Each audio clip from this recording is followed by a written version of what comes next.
കാണിച്ച മറ്റൊരു ഏറ്റവും വലിയ ചതിയാണ് ബലൂചിസ്ഥാനിലെ പാവങ്ങളോട്. ഈ ആക്രമണം നടത്തി ഇന്ത്യ രഹസ്യമായ ആയുധങ്ങൾ കൊടുത്തുകൊണ്ട് ഈ ബലൂജികളെ കൊണ്ട് പാകിസ്ഥാനെ അടുപ്പിച്ചുകൊണ്ടിരുന്നു. ആ പാവങ്ങളെ ഇവന്മാർ നാളെ ചുരുട്ടും. ഇന്ത്യയുടെ ഈ ഭരണാധികാരികൾ കാണിച്ച ഏറ്റവും വലിയ തമ്മാടിത്തരം ഇന്ത്യൻ ജനതയോടല്ല, സത്യത്തിൽ ബലൂചിസ്ഥാനിലെ ജനതയോടെയാണ്. നിരന്തരം നിങ്ങളെ അടിച്ചുകൊണ്ടിരിക്കുകയാണ്.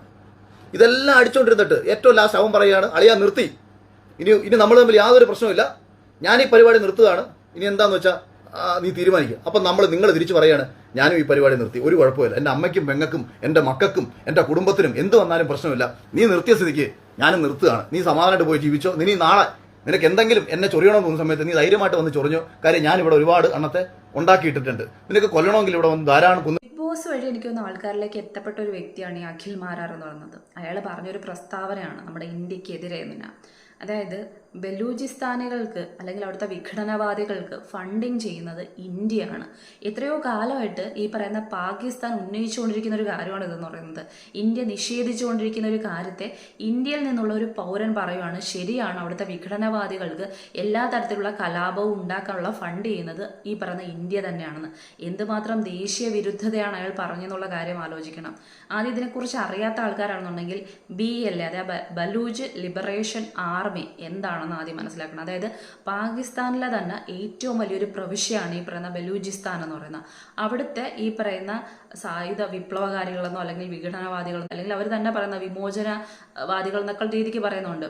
അതാണ് ഈ പറയുന്ന ഈ ഒരു ആർമി എന്ന് പറയുന്നത്, ബലൂജ് ലിബറേഷൻ ആർമി എന്ന് പറയുന്നത്. അവരെന്തിനു വേണ്ടി ഇത്തരത്തിലൊരു കലാപം, നമുക്കറിയാം കുറേ കാലമായിട്ട് അവിടെ പാകിസ്ഥാനിൽ തന്നെ ഈ പറയുന്ന ബലൂജികൾ പാകിസ്ഥാനെതിരായിട്ട് തന്നെ അവിടെ ഒരു ആഭ്യന്തര ഒരു കലാപം പോലെ നടക്കുന്നുണ്ട്. അതിന്റെ കാരണം എന്തെന്ന് ചോദിച്ചു കഴിഞ്ഞാൽ ഇതുവരെ യാതൊരു തരത്തിലുള്ള പുരോഗമനവും ഉണ്ടായിട്ടില്ലാത്ത ഒരു സ്ഥലമാണ്, ഒരു പ്രവിശ്യയാണ് ബലൂചിസ്ഥാൻ എന്ന് പറയുന്നത്. നേരത്തെ പറഞ്ഞതുപോലെ തന്നെ പാകിസ്ഥാനിലെ ഏറ്റവും വിശാലമായിട്ടുള്ള പ്രവിശ്യ, അത് മാത്രമല്ല പ്രകൃതിദത്തമായിട്ടുള്ള അല്ലെങ്കിൽ പ്രകൃതി വിഭവങ്ങൾ ഒരുപാടുള്ളൊരു സ്ഥലം.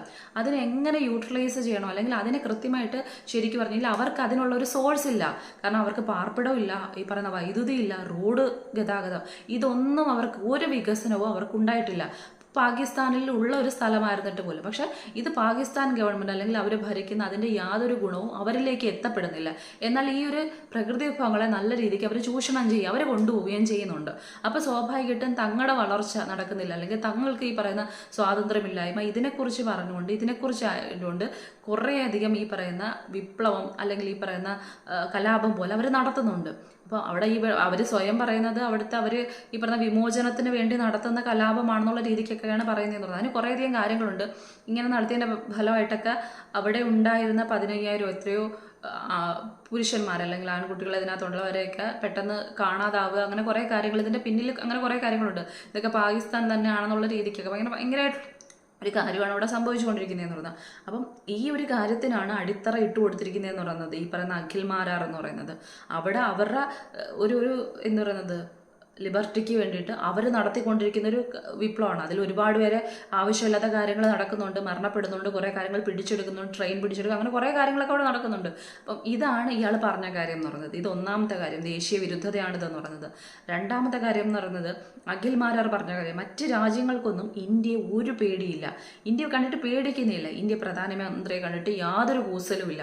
അതിന് അദ്ദേഹം പറഞ്ഞു വയ്ക്കുന്ന കാര്യങ്ങൾ 1971 ഇന്ദിരാഗാന്ധി ഗവൺമെന്റ് എങ്ങനെയായിരുന്നു ആ ഒരു കാര്യത്തിന് അഭിമുഖീകരിച്ചത്, ഇന്ന് എങ്ങനെയാണെന്നുള്ളത്. ഒന്നാമത്തെ കാര്യം 1971 ഒരു രീതിയല്ല ഈ പറയുന്ന 2025 പാകിസ്ഥാൻ ഇന്ന് എത്രമാത്രം ഈ പറയുന്ന ആണവശക്തിയിൽ മുന്നിലാണെന്നുള്ള കാര്യം ഞാൻ പറഞ്ഞു കൊടുത്തിട്ട് അയാൾക്ക് മനസ്സിലാക്കേണ്ട കാര്യമില്ല. നാഗസാക്കി, ഹിരോഷിമ പോലുള്ള കാര്യങ്ങളിൽ എന്താണ് സംഭവിച്ചത്, ഈ പറഞ്ഞ അണുബോംബ് വർഷിച്ചതുമായി ബന്ധപ്പെട്ട് സെക്കൻഡുകൾക്കുള്ളിൽ എത്രയോ ലക്ഷക്കണക്കിന് 2 ലക്ഷം 3 ലക്ഷം ആൾക്കാർ ഈ പറയുന്ന ഭസ്മമൊന്നുമല്ല പറയാനുള്ളത്, അതിലപ്പുറത്തേക്ക് അപ്രത്യക്ഷമായി പോയ രീതിയിലാക്കപ്പെട്ട അത്രയും വലിയ ശേഷിയുള്ള ആ അണുബോംബ് വർഷിച്ച ആൾക്കാർ പോലും അല്ലെങ്കിൽ ആ പൈലറ്റ് അടക്കം ഞെട്ടിപ്പോയ ഒരു കാര്യമാണതെന്ന് പറയുന്നത്. അത്രയ്ക്ക് പ്രത്യാഘാതമാണ് അവർക്ക് കേൾക്കേണ്ടി, ആ ഒരു നാട്ടിലുള്ള അല്ലെങ്കിൽ ആ ജനത കേൾക്കേണ്ടി വന്നത്. ആ ഒരു കാര്യത്തിൽ ഏറ്റവും സമ്പന്നരായിട്ടുള്ള ആൾക്കാരാണ് പാകിസ്ഥാൻ എന്ന് പറയുന്നത്. പാകിസ്ഥാൻ എല്ലാ പിടിയും ഇട്ട് നിൽക്കുന്നത് കൊണ്ടാണ് UN അല്ലെങ്കിൽ അമേരിക്കയോട് എവിടെയൊക്കെ പോയി തെണ്ടാമോ അവിടെ എല്ലാം പറഞ്ഞു ഇന്ത്യ ഞങ്ങളെ ആക്രമിക്കുന്നു, ഇന്ത്യ ഞങ്ങളെ ആക്രമിക്കുന്നു. ഇത് വാർത്തയിലൂടെ കേട്ടറിഞ്ഞ വ്യക്തിയാണ് ഞാൻ. പക്ഷെ എനിക്ക് തോന്നുന്നു അഖിൽ മാരാറുടെ ചെവിയിൽ മാത്രം ഇത് എത്തിയില്ല. പാകിസ്ഥാനെ നെട്ടോട്ട് ഓടിക്കൊണ്ടിരുന്നത് ഇത് നിർത്തൂ നിർത്തൂ എന്ന് പറയാൻ. പാകിസ്ഥാന് പേടിയില്ലാത്തത് കൊണ്ടാണ് പാകിസ്ഥാൻ ഈ പറയുന്നത്. അങ്ങനെയാണെങ്കിൽ നെഞ്ചും വിരിച്ചു നിന്നങ്ങ് ഇതിനെ ഇങ്ങോട്ട് വരികയുള്ളൂ. അതിലപ്പുറത്തേക്ക് ഇത് ഇന്ത്യ ഞങ്ങളെ ആക്രമിക്കുന്നു എന്ന് പറഞ്ഞ നാട് മൊത്തം ഓടേണ്ട കാര്യം ഈ പറയുന്നില്ല. ഇന്ത്യയെ പേടിച്ചത് കൊണ്ട് തന്നെയാണ്. അതിലപ്പുറത്തേക്ക് ഇന്ത്യക്ക് വന്ന പുരോഗമനം ഈ പറയുന്ന അഖിൽമാരാർക്ക് മനസ്സിലാവുന്നേ ഇല്ലെന്ന് തോന്നുന്നു. 1971 ഇവിടെ ഒരു യുദ്ധം നടക്കുന്ന സമയത്ത് അമേരിക്കൻ പ്രസിഡന്റ് കൃത്യമായിട്ട് പ്രത്യക്ഷമായിട്ടുള്ള ഈ പറയുന്ന സഹായ വാഗ്ദാനം കൊടുത്തതാണ് ഈ പറയുന്ന പാകിസ്ഥാൻ എന്ന് പറയുന്നത്. ഇന്ത്യ ഒറ്റപ്പെട്ട് നിന്ന സമയത്ത് എനിക്കൊന്ന് ഇസ്രയേലിൻ്റെ ഒരു പ്രത്യക്ഷമായിട്ടുള്ള അല്ലെങ്കിൽ പരോക്ഷമായിട്ടുള്ള ഒരു സഹായം കിട്ടിയിട്ടുണ്ട്. അതിൽ നിന്ന് വിഭിന്നമായിട്ട് ഇന്ന് ഏറ്റവും ആദ്യം ഈ പറയുന്ന അല്ലെങ്കിൽ ഈ സഹായമല്ല ഒരു എന്താ പറയുന്നത് നിങ്ങളുടെ ഒപ്പം ഞങ്ങളുണ്ട് എന്ന് പറഞ്ഞത് ഇസ്രായേലാണ്. അതിൻ്റെ കാര്യം എന്ന് പറയുന്നത് 2017 തോന്നുന്നു ഒരു ഇന്ത്യൻ പ്രധാനമന്ത്രി ആ ഒരു നാട് സന്ദർശിക്കുന്ന ആദ്യത്തെ ഒരു ഹിസ്റ്റോറിക്കൽ മൂവ്മെന്റ് എന്നൊക്കെ പറയാൻ പറ്റുന്ന ഒരു കാര്യമാണ്. അത് സംഭവിച്ചതിനെക്കുറിച്ച് ഇസ്രായേലിലെ തന്നെ പ്രധാനമന്ത്രി അല്ലെങ്കിൽ ഇവിടുത്തെ ഭരണാധികാരികൾ പറയുന്ന കാര്യങ്ങളൊക്കെ നമ്മൾ കേട്ടുള്ളതാണ്. അപ്പം ഇങ്ങനെ വലിയൊരു മാറ്റം സംഭവിച്ചിട്ടുണ്ട്. അതുകൊണ്ട് തന്നെ പല രാജ്യങ്ങളെയും ഈ പറയുന്ന ഒരു പിന്തുണ അത് നമുക്ക് കിട്ടുന്നുണ്ട്. പണ്ടതില്ലാതിരുന്നൊരു കാര്യമാണ്. അതിലപ്പുറത്തേക്ക് ഒരു രാജ്യം വികസിച്ച് പോകുന്ന സമയത്ത് ഒറ്റയ്ക്കങ്ങ് വികസിക്കാൻ പറ്റത്തില്ല. മറ്റു രാജ്യങ്ങളുടെ നയതന്ത്രപരമായിട്ടുള്ള അല്ലെങ്കിൽ പങ്കാളിത്തത്തോടു കൂടി മാത്രമേ രാജ്യങ്ങൾക്ക് മുന്നോട്ട് പോകാൻ പറ്റുള്ളൂ. അപ്പം ഈ ഒരു പങ്കാളിത്തം പണ്ട് എങ്ങനെയായിരുന്നുള്ള കാര്യത്തിൽ നിന്ന് ഇന്ന് ആലോചിക്കണം. സൗദി അറേബ്യയിലെ ജിന്ന എന്ന് പറയുന്ന സ്ഥലത്ത് എത്രയോ വർഷങ്ങൾക്ക് ശേഷമാണ് ഒരു ഇന്ത്യൻ ഭരണാധികാരി അവിടെ ചെന്ന് അവിടെ കൂടിക്കാഴ്ച നടത്തുന്നത്, ചർച്ചകൾ നടത്തുന്നത്. ഇങ്ങനെ എത്രയോ മാറ്റങ്ങളാണ് ഈ നാട്ടിൽ വന്നതെന്ന് പറയുന്നത്. അപ്പം കാലങ്ങൾ മാറുന്നതനുസരിച്ച് നമ്മുടെ രാജ്യത്തിൽ ഒരുപാട് മുന്നേറ്റങ്ങൾ സംഭവിച്ചിട്ടുണ്ട്. അതിലപ്പുറത്തേക്ക് ഈ പറയുന്ന ഇദ്ദേഹം പറഞ്ഞ കുറേ കാര്യങ്ങൾ ഞാൻ സമ്മതിക്കുന്നു.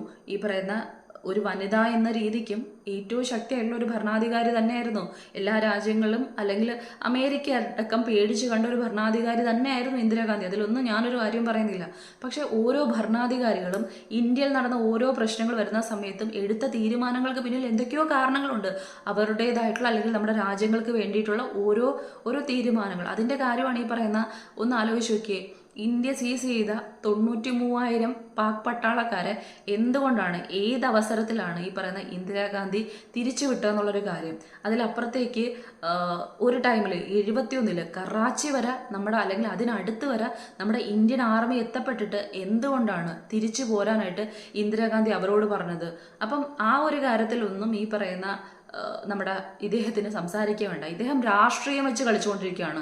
നമ്മുടെ രാജ്യത്തിൻ്റെ കാര്യത്തിനിടയ്ക്ക് രാഷ്ട്രീയം കളിക്കുന്നത് അത്ര നല്ല ശുദ്ധമായിട്ടുള്ള ഇടപാടല്ല. അല്ലെങ്കിൽ മറ്റെന്തെങ്കിലും ഉദ്ദേശത്തോടു കൂടി ആയിരിക്കണം അദ്ദേഹത്തിൻ്റെ ഈ ഒരു കടന്നുവരവെന്ന് പറയുന്നത്, ഈ ഒരു ചർച്ച എന്ന് പറയുന്നത്. അല്ലെങ്കിൽ ഇവിടെ രാഷ്ട്രീയം കൂട്ടിക്കലർത്തേണ്ട കാര്യമില്ല. ഈ സമയത്ത് ഈ പറയുന്ന ഒപ്പോസിഷൻ പാർട്ടി പോലും പറഞ്ഞൊരു കാര്യമുണ്ട്. നമ്മൾ ഇന്ത്യയിൽ ഒരു വലിയ പ്രശ്നം നടക്കുന്ന സമയത്ത് ഇന്ത്യക്ക് ഒപ്പമാണെന്നുള്ള കാര്യം. ഈ ഒരു കാര്യത്തിനിടയ്ക്ക് ഈ രാഷ്ട്രീയം കുത്തി കലർത്തുന്ന സമയത്ത് തന്നെ മനസ്സിലാക്കാൻ പറ്റുന്നൊരു കാര്യമാണ് ഇതിനകത്ത് എന്തൊക്കെയോ മറ്റു കാര്യങ്ങളുണ്ടെന്ന്. ഇനി അതിലപ്പുറത്തേക്ക് ഈ പറയുന്ന കണക്ക് ഇന്ത്യ തിരിച്ചടിച്ച സമയത്ത് ഇത്രയും പേരെ കൊന്ന സമയത്ത് 27 പേരുടെ ജീവിതം എടുത്ത സമയത്ത് അവിടെ തിരിച്ചടിക്കുന്നത് ഇന്ത്യ പെട്ടെന്ന് ഭയങ്കരമായിട്ട് ആലോചിച്ചിട്ടാണ് ചെയ്യുന്ന കാര്യം. കാരണം നമുക്ക് നഷ്ടപ്പെട്ടതുപോലെ അവിടെയും കുറേയധികം മനുഷ്യരുണ്ട്. ആ മനുഷ്യരെ അവിടെ ഭീകരവാദികളുണ്ട്, നല്ല ആൾക്കാരും കാണും. അപ്പോൾ അതിനകത്ത് ഭീകരവാദത്തെ തുരത്തുക എന്നൊരു സംഭവമാണ്. അത് മാത്രമാണ് നമ്മൾ ഇന്ത്യ ടാർഗറ്റ് ചെയ്യുന്ന കാര്യം എന്ന് പറയുന്നത്. അതിലപ്പുറത്തേക്ക് എല്ലാ മനുഷ്യരെയും കൊന്നെടുക്കുക എന്നൊരു സംഭവം ഇന്ത്യയുടെ ഒരു ചർച്ചയിലെ അല്ലെങ്കിൽ ഉദ്ദേശത്തിലേ ഇല്ലാത്തൊരു കാര്യമാണ്.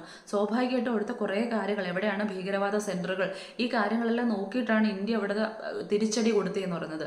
അതിനുശേഷം അല്ലെങ്കിൽ ഈ പറയുന്ന നമ്മ തുറക്കുന്നത് അല്ലെങ്കിൽ ഈ പറയുന്ന നമ്മുടെ കരാറുകൾ റദ്ദാക്കുന്നത്, ഇങ്ങനെ കുറേ കാര്യങ്ങൾ ചെയ്തപ്പോൾ അവരെ ശരിക്കും പറഞ്ഞു കഴിഞ്ഞാൽ നല്ല രീതിക്ക് ഒരു വല്ലാത്ത അവസ്ഥയിലേക്ക് കൊണ്ട് എത്തിച്ചത് കൊണ്ടാണ് എല്ലാ രാജ്യങ്ങളിലും ഓടി നടന്ന് അവർ ഈ സഹായം തേടിക്കൊണ്ടിരുന്നതെന്ന് പറയുന്നത്.